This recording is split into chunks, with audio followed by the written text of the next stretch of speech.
Tell me a little bit what you're doing and then how you got that job. Yeah, of course. So I work in Philadelphia. I work at a firm called Janney Montgomery Scott. So it's kind of like, a full-fledged financial institutions firm. Me personally, I am in investment banking. So I am an investment banking analyst, I guess is my, actual job title. I'm not industry focused. We're generalists. So I kind of see a bunch of different industries. But mainly what I'm working on right now are primarily in the real estate and healthcare sectors. And so, kind of the way that I got the job is kind of through the Lehigh Handshake portal. Janney did on-campus interviews with a, Lehigh alum that they had on their investment banking staff. Applied through Handshake, got the first round on campus interview, went to that, then went to the Super Day. And I guess evidently they liked what I had to say, if that makes sense. But yeah, I mean, I use just the general Lehigh stuff because, I guess investment banking isn't a direct focus of the MSFE program.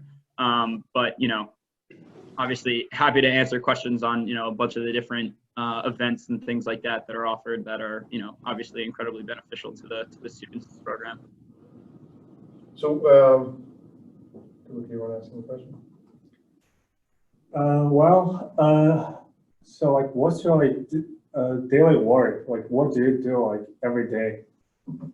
Yeah, so one of the things that I actually really like about my job is that it's very different depending on the day. Because there are a bunch of different deals and projects that I'm staffed on, and it kind of just depends on what what client is kind of asking for things, kind of what presentations or investor meetings or things like that are coming up. I would say on a typical day, about 70 to 75% of my time is kind of spent on the various deals and transactions that I'm staffed on. There's a lot of like sell side engagements and Series B fundings and things like that.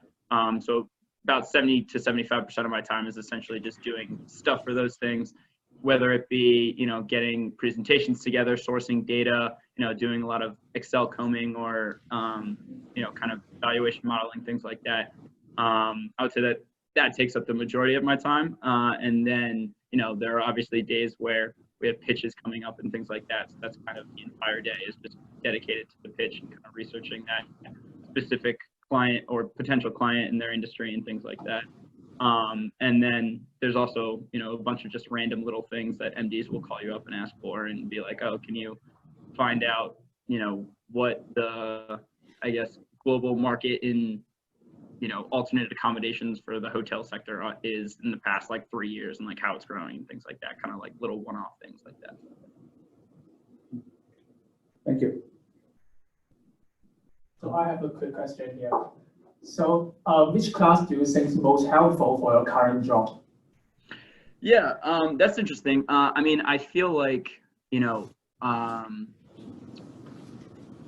the large majority of the, math intensive classes and things like that in MSFE aren't really directly applicable to investment banking, simply because it's like kind of mainly a relationship based, industry. But with that being said, being an analyst and things like that, I'll use a bunch of kind of like the theoretical finance things to kind of comb through different financial statements and different, valuation metrics and things like that, for specific companies that I'll do.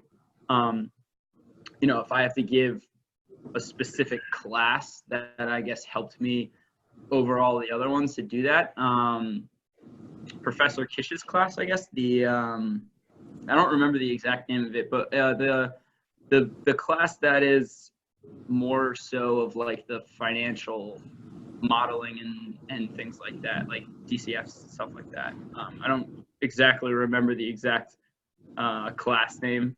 So I apologize. But it's been a I guess a year, so I guess my memory isn't that good. But But yeah, So- yeah, so I would say kind of just more of my analytical work and stuff like that. We should say that you did the program in 1 year, correct? Yes, correct, yeah.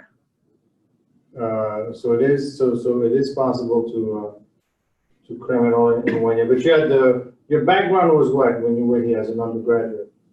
Yeah, so I did undergraduate at Lehigh. I was an economics major in the College of Arts and Sciences, and essentially wanted a more technical, finance-based kind of thing to put on my resume because I knew that I wanted to kind of shoot for investment banking, and I wanted something kind of that proved that I knew my technical stuff on my resume, if that makes sense. Okay. Yeah, I have a question. So I'm currently an undergrad and I'm considering this master's program. And you mentioned how you did this one master's financial engineering. You got more technical skills that are not as applicable to the work that you're currently in. I'm wondering how beneficial have you found it getting the master's, then going into baking as opposed to going right after undergrad and then maybe considering an MBA later on? Right. Yes. So I honestly absolutely think it's honestly the reason that I got my job. And I think that everyone that I was in interviews with, they knew that it wasn't directly related to the work that I would be doing, but I think the main selling point was essentially that it proved that I was smart and thinking about those types of things and could do that level of high analytical work if I needed to, and I think that was kind of where the value add for me personally was. Just because, I knew going into it that I didn't want to go into, the different roles that typically someone with a, financial engineering degree would come out of school and want, right? Kind of like data scientist roles, the hardcore, actually looking at financial data or any sort of data, that type of thing. I knew that that wasn't exactly my goal, but I definitely do feel though that even though I didn't go into a role like that, having the degree and being able to, intellectually talk about, my financial calculus class or, my financial optimization class or something like that, I think that was absolutely something that set me apart from a lot of the other kids that are, going into IB that are kind of just, finance majors that are interested in finance, but they don't really know the hardcore math technical stuff behind everything, if that makes sense. I mean, you bring up two interesting points. The first one is that, first of all, most students, you don't actually never use, right? I think I said that to one of you guys in my class, when you graduate, you don't, I mean, in your case at all, okay? But in most instances, what you're selling is the idea that you can achieve, you're smart enough to get there. You're not going to use Professor Konu's classes on martingale. First of all, they don't use martingale anymore in the market. But you know what I mean? It's so, and that's the first thing. And the second thing is, I remember when you were telling me that when you were interviewing, they thought you were a PhD student, right?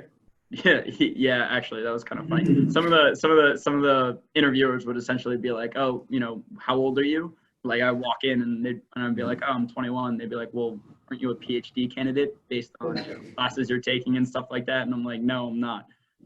So again, it's just that level of intelligence that they kind of just perceive just based off of seeing financial engineering. You know what I mean? It's just a good name to have on the resume, honestly. And in fact, a lot of the math, I think math or engineering, I think that you guys are taking classes with PhD students on some of the classes. Yeah.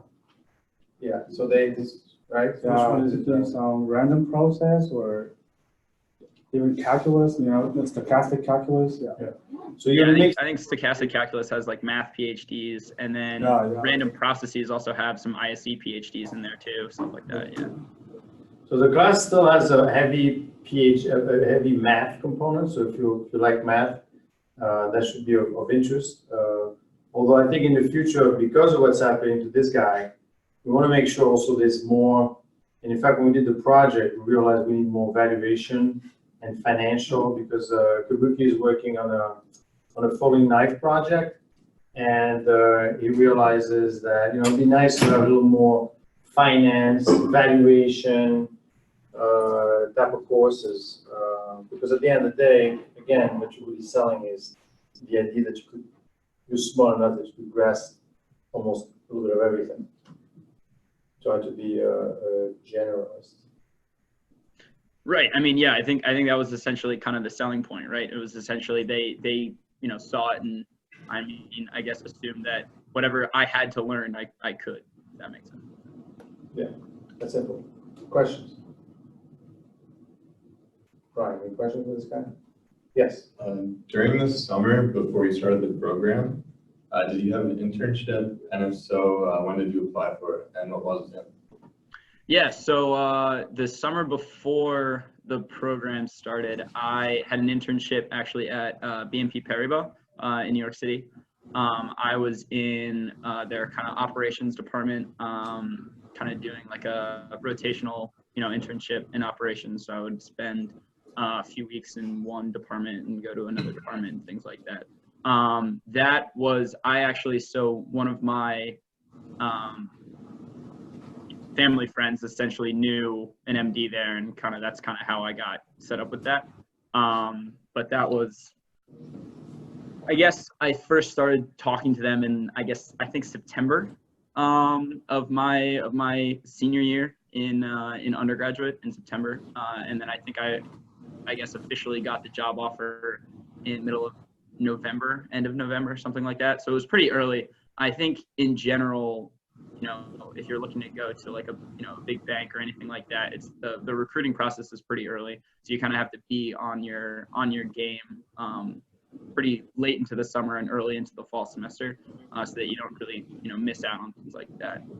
But I just didn't exactly like doing the operations, didn't like being in back office. It was a little too slow paced for me. Yeah, I mean, this guy basically had smooth sailing, right? He knew someone. I mean, it's not that easy, but it's all about, and we have someone who'll talk to us about that in a while, but it's all about networking, right? So you didn't have to go like, the other people just like showing your resumes, and, they kind of knew him already. So that has a lot to do with it. And then you graduate and you go through you probably were an unfair competition with the other guys at the MBAs or whatever, because you just know more stuff. So, but having said that, last week we had Nicola Rocha. I don't know if you remember him, but he's at SCI and he's quant. So the thing I want to point out to the potential new guys is that it's a little bit. It's just not one track anymore. It's kind of where you think the market is and what's of interest to you. And it's always changing constantly. Right. Yeah. No. Yeah. That absolutely. I would totally agree with that. I mean, I feel like just having something that is incredibly analytical, gives you the ability to pivot, later on, if there is, a better job market in some other niche section of the financial industry or whatever industry you end up going into. I think it's just good to have in your back pocket that technical background. Absolutely. Yumi, questions? Could be that. Hi, I've done a little research, but can you tell me more about your company? Are there any departments or positions that we can apply what we have learned to, like in the program, to those positions? Yeah. So I've done some kind of like reaching out to the different people in the departments and things like that, kind of seeing if we could kind of get a contact for the program in general at Janney. Janney overall, so it's a full-fledged financial institution. So they have, all these different, so I'm in like capital markets, and in capital markets is investment banking, but there's also wealth management and sales and trading and stuff like that. So we do have sales, sales and trading desks, and some of them are a little bit more technical than, others, like the derivatives and the swaps desks are a little bit more technical. Some of the fixed income desks are a little bit more technical and things like that. We don't have any, hardcore quants.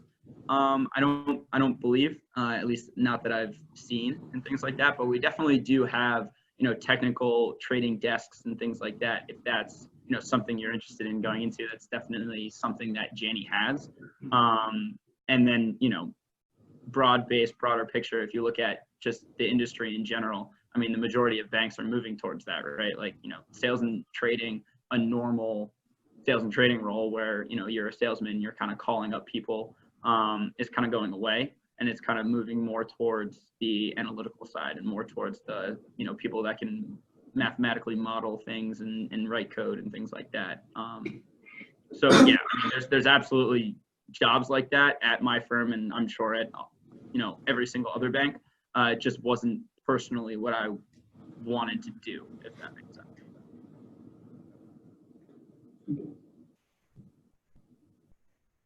Have you tried applying your mathematical knowledge that you've learned in the program to the models and evaluations you do? Obviously, there are a lot of templated and you follow strict protocols, but is there some input that you're allowed to provide using your masters?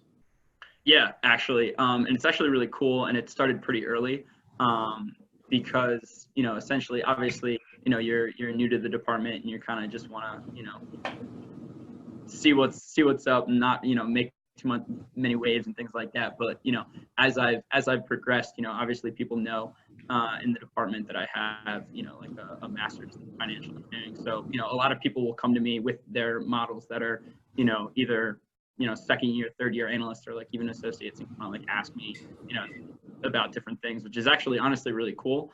And I do feel like I have been able to add, you know, some nuances here and there to the different models that I've built that, you know, my original thinking as to why I should do something like that comes, you know, from the math that I learned in the program, you know, absolutely 100%.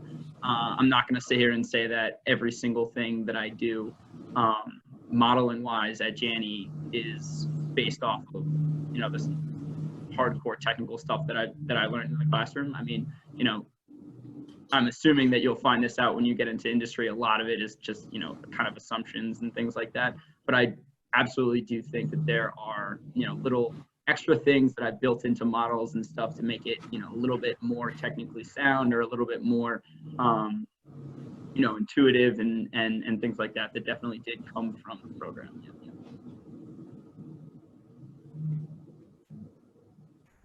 One more question for this guy? We're good? Thank you, Evan. Yeah, of course. Okay, we'll be in touch, because I want to make sure that we have enough, you know, contact with your firm. Because I know you guys sometimes come over to reach out to the other, you know, the other degrees, the other programs. I want to make sure we don't forget about this one. Right. Yeah. No, absolutely. I completely agree.